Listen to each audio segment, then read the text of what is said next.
No, a helicopter cannot fly 90 degrees on its side like that. That's crazy. Hey fly peeps, I am Vernice, FlyGirl Armour coming at you. And back in 2003, I became America's first black female combat pilot, serving 2 tours in Iraq. Today, I'll be looking at helicopter scenes in movies and judging how real they are.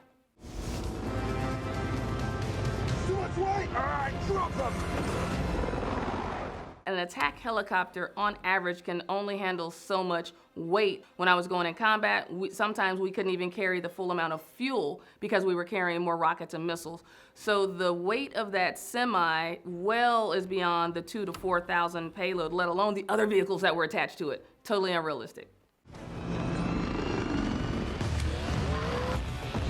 I think they were trying to simulate the helicopter was working so hard against the vehicles to not be pulled, but that just wouldn't happen. When a helicopter is pulling more weight than it can, the engine isn't gonna blow out like that. It's just going to slow down the transmission and the helicopter just won't be able to lift. It's gonna drag it down, but it wouldn't explode. Sir, the weapons are back online. Goodbye. A missile or rocket actually has to arm, and there was absolutely not enough time for a missile to be able to come off. Any shot where you're gonna shoot something within 50 feet, basically 50 to 100 feet, unrealistic. And if they did get it off, it's not going to explode. It's just gonna be a chunk of metal for the most part that hits the ground. And if it did explode, the shrapnel is the metal from the ordnance is gonna come up and impact the helicopter, which will probably take it down. I'd give it a 3. Different missiles arm at different distances, but not within 50 feet.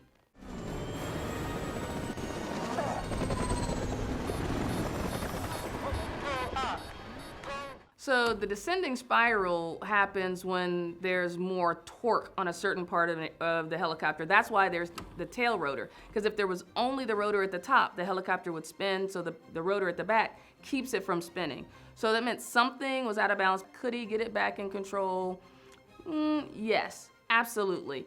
I didn't see any real reason on why the helicopter was nosediving. As soon as you pull up and the rotor blades switch position, and it should automatically pitch the nose of the aircraft up. Whether the engine is running or not, that just aerodynamically, that's gonna happen. Why he couldn't pull the nose up, I'm not sure, unless he had a hydraulics malfunction in which the controls weren't responding, but that wasn't the case because at a certain point, he pulled the stick up and he flew off, so unrealistic.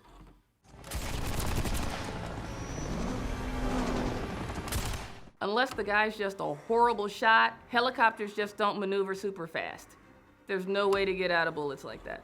A helicopter doesn't react like a jet. There's a little bit of a lag. So if I were to do the stick back and forth, my helicopter, it would rotate on its axis, but it wouldn't have necessarily had time to move left or time to move right. So you would see it like dip and come back up, but it wouldn't have necessarily moved out of the line of fire that quickly. It just doesn't happen like with a jet. Immediately, it'll fly off to the left or the right.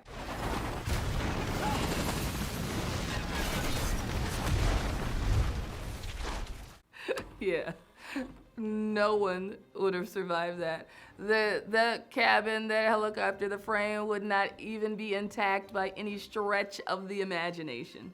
Totally destroyed. As soon as the blades hit and that showed it rolling, it would have been an explosion. The gas is right inside of the helicopter. Yeah, no. That's the impossible, I guess. When your aircraft is going down, you're actually flying the aircraft down. There's this thing called an auto rotation, which when you have a fan and it's just in the window and a breeze blows through the window and the fan starts turning. That's the basics of a rotor. Well, when you're in the aircraft and it's coming down, basically falling out of the sky, let's say you've lost power to the engine, it's just a big fan at the top. So a few feet above the ground, you pull up the collective while it's still flying a little forward, and that resistance can cushion the landing. In this case, there was no cushion, there was no controlled descent. It was catastrophic. There wouldn't have been anything left. I'd have to give it a 1. You can't fly through something like that. Unrealistic. Rotors would have already fallen off the aircraft. As hard as rotor blades look, they're very sensitive and finely tuned and balanced. And as soon as it impacts an object, you're not gonna be able to fly the aircraft after that. Hurry up! Because it's The Rock, could have been realistic with him hanging on the side. It's like hanging onto a car, right? Because most of the downward push of the wind from a helicopter is on the last third of the blades. It's not in the very center. So the wind shear wouldn't have pushed him out of the middle. Totally unrealistic. It's just like the wheel of a car. It's never in one position. It's constantly moving. Where'd he get the piece of metal to even fix it?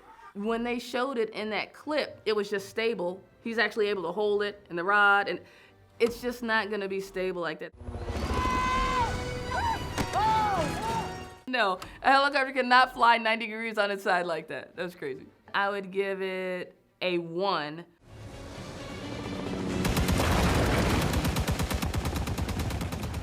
Guns at the front of the attack helicopters, is that realistic? Absolutely. I had a 20mm Gatling gun, 3-barrel. It rolled around and delivered lots of bullets very fast on target. So yes, 100% realistic. Only the pilots would fire that weapon. You see 2 rocket launchers left to right, then 2 missile launchers left and right. There are 26 rockets in each one of those pods. Then there are 4 missiles on the inboard. That is actually a standard payload for an attack helicopter.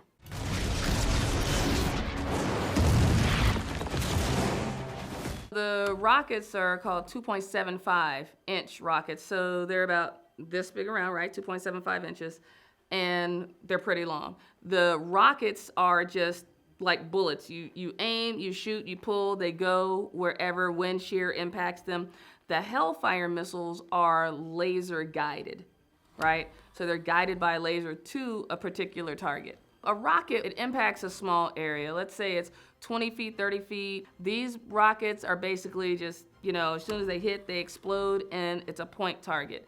The missile has a lot more explosive power to it. You could shoot a tank or a building, it's gonna explode. There are heat-seeking missiles and missiles that can fly to catch a jet, per se, right?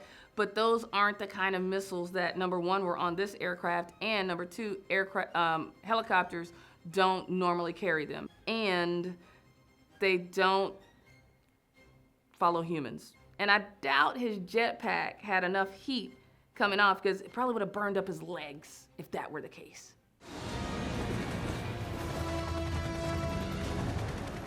There would have been no way they could just glide into going through the vortices of the helicopter. I could easily see them being blown down 50 to 100 feet just like that. The payload, that was actually realistic. The heat-seeking missiles, not so much. I'm gonna give it a 7.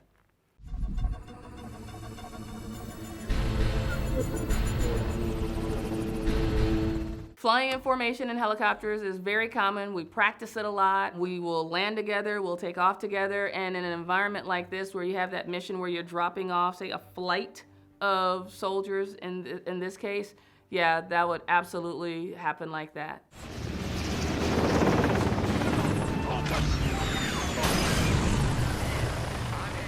Just everything about that combat maneuver, the insertion, them dropping, that's why we don't do static things like that anymore in combat, because of the vulnerability, and the helicopter has pretty much no maneuverability when you're in that close to be able to get out really quick. A helicopter just doesn't move quick. A helicopter has to build up momentum and get going, right? RPGs are a huge threat to helicopters, especially if we're flying what we call low and slow. But I remember flying in combat, and we just saw and it was early on in combat, and I just saw these gray clouds of mist, and we were trying to figure out, like, what are those clouds of mist?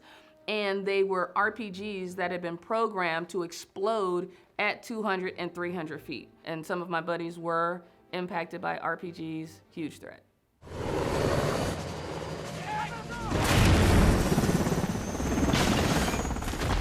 So the one, I would say, unrealistic part of that clip, when that RPG hit the tail rotor of that aircraft, I thought it would have been spinning a lot faster, and it wasn't gliding down without power. And at the very end, if he tried to cushion the landing a little bit, which we're taught to do in that kind of situation with a loss of tail rotor, we would have tried to circle around in the direction that it's spinning to have a little control, but it wouldn't have just landed flat like you saw in that video. So the guys in the back, hopefully they're tied in, or they would just immediately be thrown out, just like a car accident that twirls over and everybody gets ejected out of the vehicle. The reason I think they show or film more helos getting hit in the tail rotor, just because it's more dramatic. You get hit in the tail rotor, you're immediately gonna start spinning and go out of control. If you get hit in the main rotor, you just explode and fall out the sky. Which one's more exciting? On a scale of 1 to 10, 9. My only thing would be right here. Why is the helicopter out of control? Nobody's touching a pilot. There are just two guys fighting in the back. It wouldn't be hard to fight and move around in the back of an aircraft. It would almost be like an elevator without walls. Do not do a barrel roll. Oh my God, it's so, no. An extended turn at a large degree, it would just have too much weight lost off of the rotor. A helicopter is pulling on this small little pole. There always needs to be weight on the rotor system from the aircraft, right? So all of those little the barrel roll he did it at the end and the inversion flight, that's just completely unrealistic for a helicopter. There is the Red Bull helicopter that is capable of doing things like that. But for the most part, 99% of helicopters out there can't do things like this. You would never want to go past 50, 60 degrees. I'd have to give it a 3.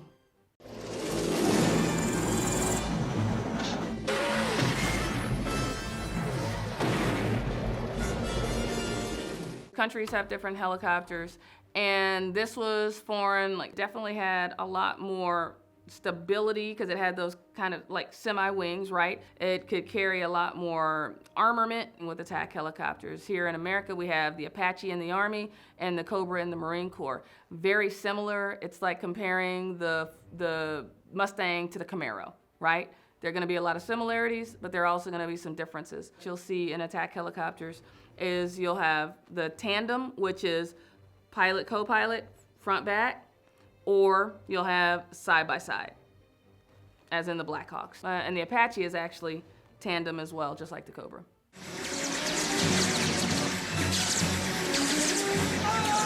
When you're flying a helicopter that actually has what we call door gunners, right, in the back, the pilots know how to maneuver the aircraft to get the target in the right place for the door gunners to be able to shoot at that target. It's Rambo. Not sure how much training he's gone through as a pilot, right, with door gunners, but you get him in position and the door gunners take care of business. The crew chief would say, come left or come right, or, you know, they would give them very specific instructions, especially if their environment is changing and it's over on the right side, but the left seat pilot can't see it, right? So they're in constant communication the entire time.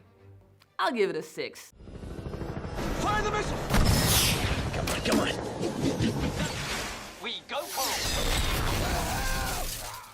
Yeah, there wasn't much realistic about that clip at all whatsoever. Let's say the heat-seeking missile was coming after us. Just when you shut the engines off, the engines are still hot.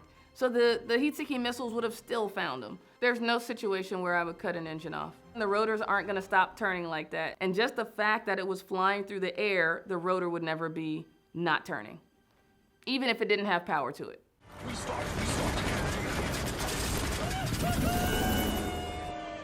They were literally 1,000 feet above the ground. You're not gonna get the rotors turning again and then fast enough to get the aircraft back in control to be able to lift it up. That was completely 100% unrealistic. A helicopter is not like a plane, so you're not gonna glide. General Tuco, you're currently engaged in warfare on United States military forces. Helicopter-to-helicopter combat is just not common at all whatsoever, because when you think about helicopters, that's up close and personal, troops in contact. The only time you've seen helicopter versus helicopter is in a movie like this, where the bad guys are chasing the good guys, and that's it. If a helicopter is caught up in a dogfight, something has gone drastically wrong, because it just shouldn't happen. We do have training, but the training is actually focused on a jet chasing us, not another helicopter. if we were to get into a situation like that, looks a lot like what you see on the TV, right? Where you're yanking it to the left, or pushing the nose over, pulling up on the collective, coming up, flying around. The more you're moving around, you're a harder target to hit versus just a straight line where they could track you and then take you out of the sky. Just helicopters are very vulnerable. We don't move that fast. So if you're caught in that kind of a situation, the odds aren't exactly with you. But all the other tricks and things they did, just unrealistic. This is just gonna have to be a 2. And if you enjoyed this video, click the link above to watch another one.